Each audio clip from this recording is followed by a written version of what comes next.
आता जेवढं आपण डिस्कस केलं यावर मला असं वाटतं की जेव्हा आपण बघतो मेडिकल सायन्सचं काय आहे, ग्राउंड्स काय आहे डिवोर्सचे किंवा नॅलिटी ऑफ मॅरेजचे, आय थिंक लग्नाच्या आधी डिस्कस करणं obviously it's the best way out. नाही खरंच डिस्कस करायला टाईम स्पेंड करा आणि भरपूर डिटेलमध्ये डिस्कस करणं जरुरी आहे. नॉट जस्ट की, पण अगेन इट्स व्हेरी कॉम्प्लिकेटेड.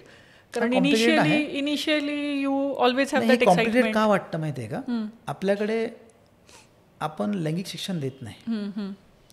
त्यामध्ये साधं एक उदाहरण सांगतो लैंगिक शिक्षणाचा. आता मुद्दा आपण इम्पॉर्टन्सी बोलतोय आणि सेक्शुअल कॉम्पॅरिटिव्ह डिस्कस करणं म्हणजे कॉन्फिडन्स आला.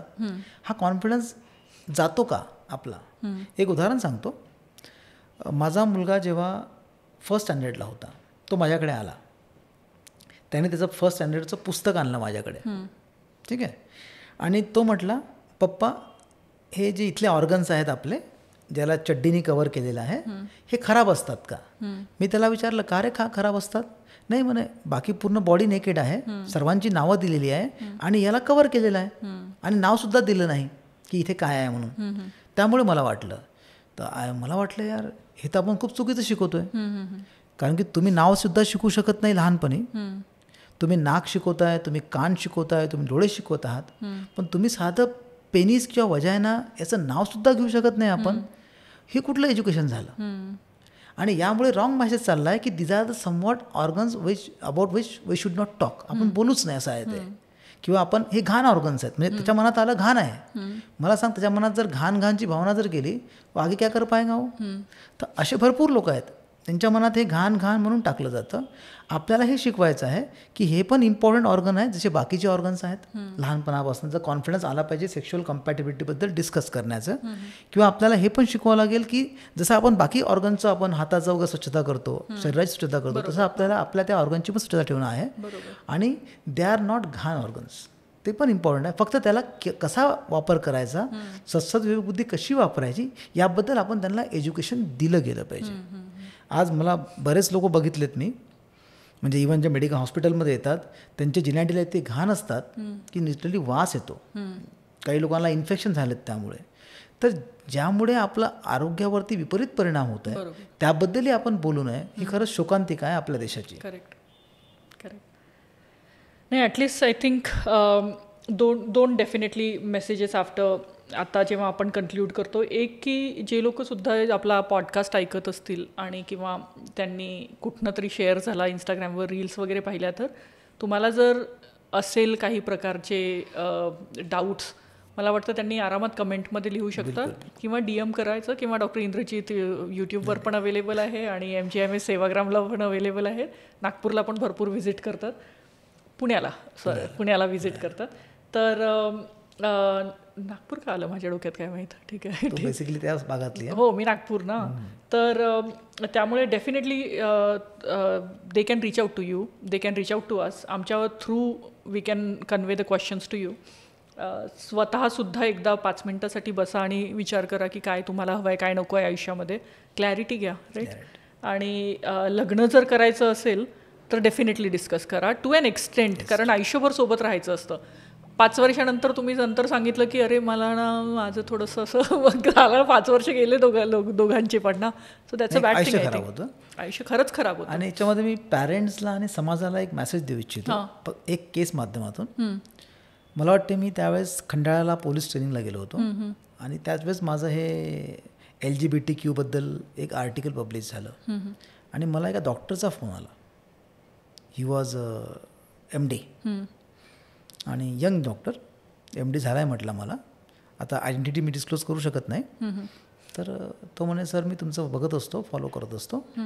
तर म्हणे, सर माझं लग्न जुळलं आहे आणि शी इज अ गायनेकॉलॉजिस्ट. मी म्हटलं खूप छान आहे रे, गायनेकॉलॉजिस्ट आहे तर पण सर म्हणे मला मुलींमध्ये इंटरेस्ट नाही. तर म्हटलं तुला जर इंटरेस्ट नाही तर तू तिला क्लिअर कट सांगून दे आणि जरी ती कम्फर्टेबल आहे तर गो हेड. तर सर म्हणे मग तू लग्न का करत आहेस?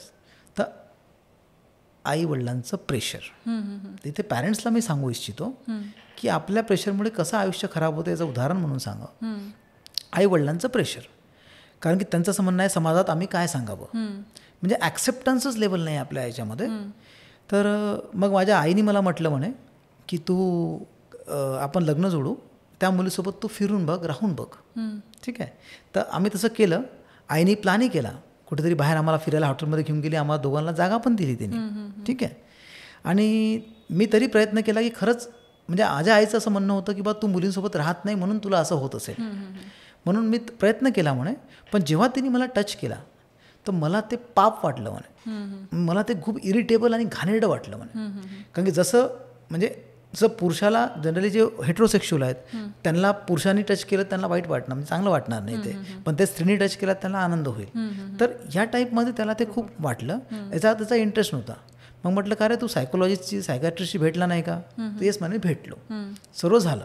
पण आई वडील लग्न तोडायला नाही म्हणत आहे आणि आईने म्हटलं आहे की तू जर लग्न नाही केलं तर मी सुसाईड करेल. That is a final weapon. बरोबर. ठीक आहे. मग नंतर बोललो मी ते, म्हटलं यार तिचं आयुष्य खराब नको करू आणि तुला माहीत आहे की तू होमोसेक्शुअल आहे, सायकॅट्रिस्टशी पण तू चर्चा केलेली आहे, सर्व गोष्टी झालेल्या आहेत आणि तू बरेच प्रयत्न करून बघितला आहेस, तर ॲक्सेप्ट इट. मग ते म्हटले की मग त्याचा मला सेकंड डेला फोन आला परत. तर त्याने म्हटलं की बा आईवडील कोणत्या सायकॅट्रिस्टला आता भेटू इच्छित नाही, पण मी त्यांना तुमचं नाव सांगितलं, ते तुम्हाला भेटू इच्छितात कारण की त्यांनी तुमच्याबद्दल वाचलेलं आहे. मग ते माझ्याकडे आलेत. आम्ही चर्चा केली आणि समजून सांगितलं मी की ॲक्सेप्टन्स महत्त्वाचं आहे आणि हां जर याची ही कंडिशन अशी आहे तर याला सांगू द्या तिला आणि त्यानंतर तिला वाटलं तर लेट इट बी. तर दोघं कम्फर्टेबल आहेत तर ठीक आहे. तर मग हे परत चालले गेले. पण थर्ड डेला मला त्याचा परत कॉल आला की सर आईने परमिशन दिली लग्न तोडायचे आणि त्यानंतर ते लग्न थांबलं.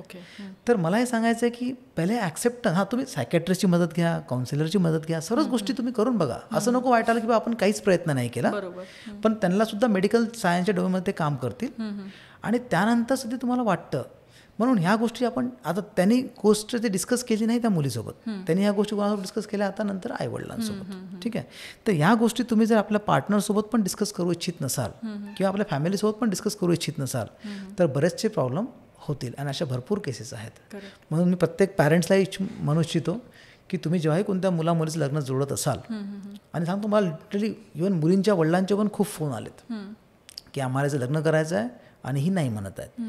तर मला हेच म्हणायचं आहे पॅरेंट्सला पण की तुम्हाला तुमच्या मुलींचं लग्न करायचं असेल तर प्लीज पहिले त्यांना विचारा की ते किती कम्फर्टेबल आहेत या मॅरेज सिस्टीममध्ये, या त्यांच्या ओरिएंटेशनमध्ये.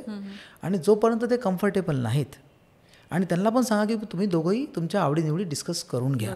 तुम्ही सांगितलं तर डेफिनेटली त्यांच्यामध्ये कॉन्फिडन्स निर्माण होईल आणि एकदा कोणी कॉन्फिडन्स दिला की मग मनुष्य बोलू शकतो, अदरवाईज विदाऊट कॉन्फिडन्स आपण बोलू शकत नाही. Indrajit, I always want to thank you for one thing. एक तर thanks for to you and Anuradha for being my friends. ठीक आहे. मला जेव्हाही प्रॉब्लेम्स येतात काहीतरी it's very easy for me to reach out to both of you. दुसरं तू जे फॉरेन्सिकमध्ये काम करतो आहे आणि इतक्या सगळे प्रॉब्लेम्स तू सॉल्व्ह केले, व्हर्जिनिटी टेस्टवर जे तू काम केलं आहे किंवा मेडिको लिगल डॉक्टर्सबद्दल जे ट्रेनिंग करतो आहे तू, पोलीस डिपार्टमेंटसोबत जे ट्रेनिंग करतो आहे, I am so proud of you always. जे पण तू करतो त्यासाठी बुक्स जे तू लिहिले आहेत, तुझं यूट्यूब चॅनल म्हण, न्यूजपेपरवर म्हण, अवेअरनेस जेवढा क्लिअर करतो आहे. दुसरी गोष्ट तुझ्यासोबत डिस्कस करून मला हे पण कळतं की माझ्या मुलीसोबत मी काय बोलायला हवं, काय नको हवं आहे असं वगैरे, ते सगळं ते फार फार महत्त्वाचं आहे.